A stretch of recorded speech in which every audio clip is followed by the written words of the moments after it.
the cloud that forgot to float once upon a time. Far above the tallest trees and highest hills, there was a very small, very sleepy cloud named Numa. Numa wasn't like the other clouds that danced and spun across the sky. He didn't like racing the wind or forming great shapes above the land. He was a quiet cloud, soft and round, and always just a little slower than the rest. While the other clouds drifted quickly from place to place, changing colors with the sun and stretching across the horizon like ribbons, Numa preferred to stay still. He loved the way the sky looked when it was calm, and how the world below whispered when the wind was barely moving. But one day, something curious happened. Numa was resting above a gentle valley, watching the golden fields below sway in the late afternoon light, when a particularly cozy breeze wrapped around him. It was so warm, so gentle, so peaceful, that Numa closed his eyes and fell fast asleep. He didn't float, he didn't drift. He just stayed perfectly still in one place, above the valley. Time passed. The other clouds moved on. Day turned to night and night into morning again. But Numa kept sleeping, suspended in the sky like a little cotton puff. Down in the valley, the people of a small village noticed the tiny cloud above them. At first they thought it was just a passing shadow, but after several days it hadn't moved an inch. Children pointed at it with wonder. Elders sipped tea and watched it curiously. Animals, too, seemed to look up more often, as if sensing something peaceful above. Eventually, they named the cloud. They called it the Gentle One. And without meaning to, Numa became part of their days. Birds would fly up to greet him, carrying tiny songs in their wings. The village children would lie in the grass, watching his round shape float quietly above them, making up stories about where he came from. But Numa was still asleep, until one evening, when a soft, silvery voice drifted up from the earth. It was a lullaby, sung by an old woman as she rocked her grandchild to sleep. The notes floated up gently, weaving through the air like thread through fabric, and touched Numa's ears. He stirred. The cloud blinked open one sleepy eye, then another. He yawned, though it didn't make a sound, and looked around. Everything was still.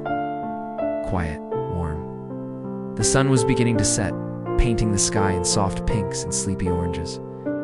A few stars twinkled in the distance. And down below, the little village was settling in for the night. Lanterns glowing in windows, gentle laughter echoing through the valley. Numa stretched, his edges curling ever so slightly, felt rested, happy, but something was different. He had forgotten how to float.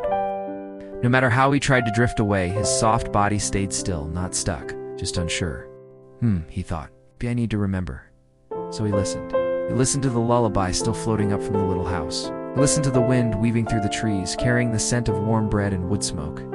He listened to the soft breathing of the valley and the flutter of owl wings in the dusky sky. And slowly, gently, something stirred inside him. Not a rush, not a breeze, but a memory, a feeling. He remembered how it felt to be part of the sky, to move with the world, to glide gently, slowly, like a thought just before sleep. He didn't need to rush, didn't need to catch up. He only needed to let go, and so Numa did. He let his thoughts grow quiet. He let his edges loosen, and he began to float, slowly, softly, peacefully. He drifted a few inches, then a few feet. The stars above blinked with delight. The night air wrapped around him like a blanket, and below, the village slept deeply and well. The Gentle One was on the move again, not far, not fast, just enough. He floated past the steeple of the tiny church, past the weather vane on the tallest roof, past the sleepy hills and glowing windows, over the dark, quiet river that shimmered like glass. And then, as if knowing just where he needed to be, Numa settled into a cozy corner of the sky, just above a field of lavender. There, the scent was sweet, the air was warm, the stars seemed to hum a lullaby of their own. Numa sighed, and his round little body curled in on itself like a cat tucking in for the night. And once again he slept.